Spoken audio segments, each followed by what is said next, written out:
जय हिंद जय बिहार। देखिए कुछ प्रमुख है, बहुत पुराना है, इसलिए थोड़ा कोशिश करें पढ़ के दिखा दे रहे हैं आपको। ये बहुत आपके लिए उपयोगी है और इम्पोर्टेंट भी है। हाइड्रोकार्बन से आप क्या समझते हैं? यह कितने प्रकार के होते हैं? संतृप्त एवं असंतृप्त हाइड्रोकार्बन क्या है, इसके बारे में अभी हम बता रहे हैं। देखिए, हाइड्रोकार्बन कार्बन के ऐसे यौगिक, देखिए हाइड्रोकार्बन क्या है? कार्बन के ऐसे यौगिक जो सिर्फ दो प्रकार के तत्व कार्बन तथा हाइड्रोजन से बने रहते हैं, हाइड्रोकार्बन कहलाते हैं। कार्बन के ऐसे यौगिक जो सिर्फ दो प्रकार के तत्व कार्बन तथा हाइड्रोजन से बने रहते हैं, हाइड्रोकार्बन कहलाते हैं। अतः methane, ethane, propane, butane, ethylene, acetylene आदि महत्वपूर्ण हाइड्रोकार्बन हैं।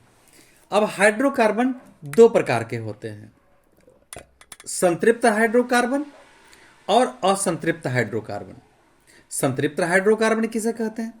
ऐसे हाइड्रोकार्बन जिनका सामान्य सूत्र CnH2n+2 है और जिसमें रासायनिक बंधन एकल बंध होते हैं।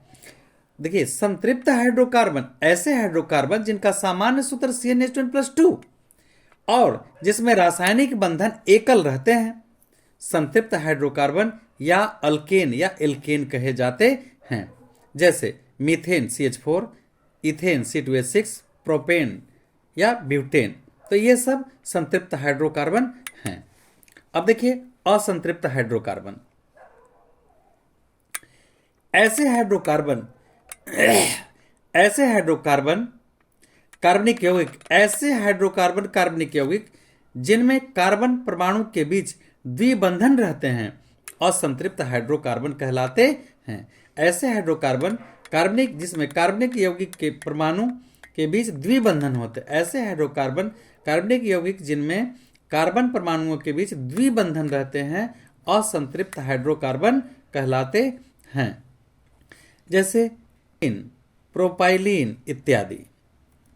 चुका है, बहुत पुराना है, के काम के हैं इसलिए हम दे रहे हैं। अब देखिए हाइड्रोकार्बन का उपयोग क्या है। नंबर 1 में हाइड्रोकार्बन कार्बन तथा हाइड्रोजन के यौगिक है, अतः वायु में जलने पर ये CO2 तथा H2O में बदल जाते हैं और काफी ऊष्मा उत्पन्न करते हैं। अतः गैसीय ईंधन की तरह घरेलू गैस के रूप में इनका उपयोग किया जाता है।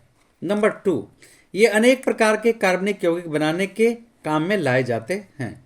नंबर 3, एथिलीन गैस का उपयोग कच्चे फल को पकाने के लिए भी किया जाता है। नंबर 4, एथिलीन का उपयोग ऑक्सी एथिलीन ज्वाला उत्पन्न करने में तथा एसेटिलीन का उपयोग ऑक्सी एसेटिलीन ज्वाला उत्पन्न करने में होता है। ज्वालाओं से धातुओं को जोड़ने का काम किया जाता है। देखिए, इसको एसेटिलीन को जानने के लिए अगर आप जानना चाहते हैं तो जो वेल्डिंग होता है ना, वेल्डिंग के दुकान पर जाइए और एक काले रंग का सिलेंडर होता है उसके पास और एक लाल रंग का सिलेंडर होता है। तो लाल रंग का जो सिलेंडर होता है मोटा रहता है थोड़ा, उसका लंबाई लगभग हम 4-4.5 फीट आपको बता सकते हैं। और काले रंग का जो सिलेंडर होता है वो बड़ा होता है, ऑक्सीजन सिलेंडर होता है, उसे जरूर 1-8 फीट बड़ा होगा एसेटिलीन सिलेंडर से। तो क्लीन सिलेंडर जो उसी से वेल्डिंग करता है, ऑक्सीजन को मिला देता है, उसमें पाइप रहता है, उसको क्या बोलते हैं, ब्लो पाइप या कुछ ऐसा कहा जाता है। उसको में ऑक्सीजन और एसेटिलीन दोनों गैस को मिक्स करने का सब सिस्टम होता है और उससे मिला के वेल्डिंग या कटिंग वो करते हैं लोग, वेल्डर लोग।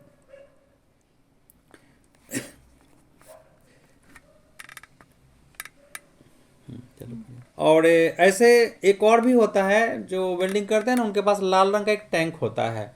तो उस टैंक में भी वो क्या करते हैं, कार्बाइड को डाल देते हैं और डाल के एसेटिलीन गैस वो घर ही बना लेते हैं अपने पर सावधानी रखना चाहिए। इसमें 2 तरह का होता है, क्या एक बोलते हैं वाटर टू कार्बाइड, एक होता है कार्बाइड टू वाटर।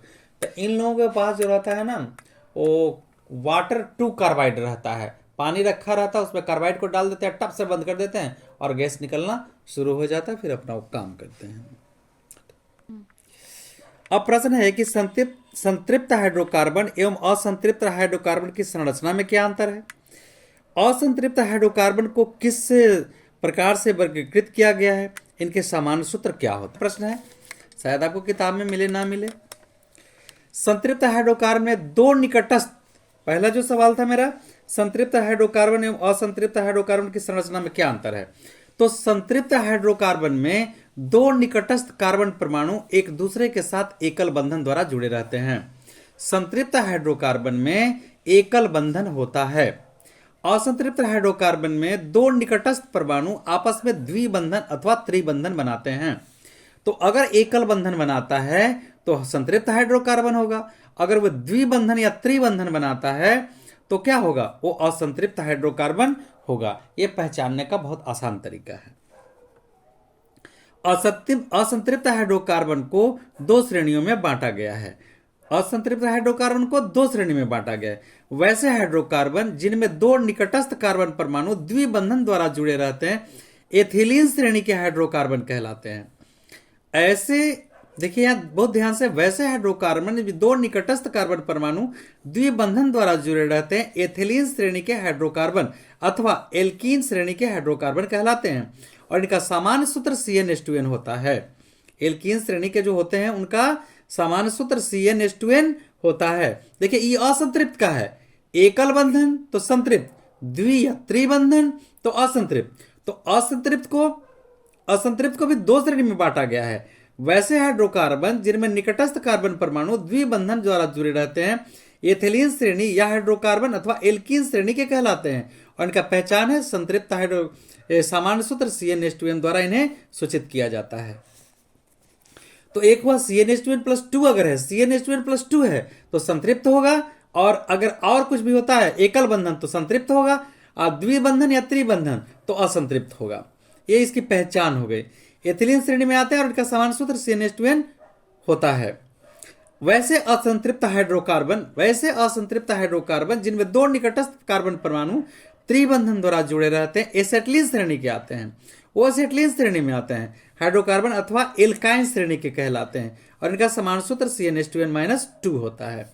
देखिए असंतृप्त को दो भाग में बांटा गया है। द्विबंधन अगर है तो CnH2n श्रेणी में आएगा, एल्कीन में आएगा, और अगर त्रिबंधन है तो फिर एल्काइन श्रेणी में आ जाएगा। लॉस करने के बाद CnH2n-2 सूचित किया जाता है।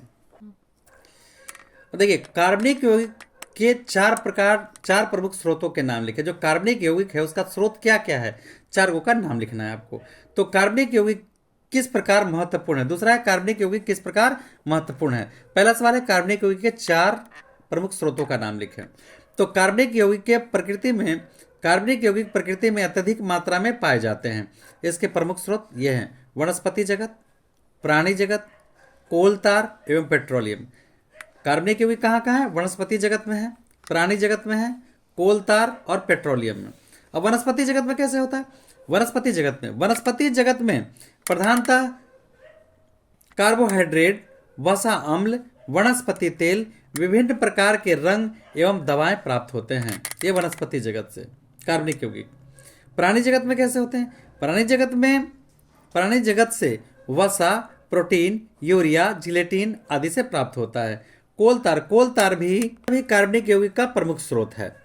इसमें बेंजीन, नेफ्थेलीन, कई तरह के रंग, इत्र इत्यादि विभिन्न दवाएं प्राप्त होती है।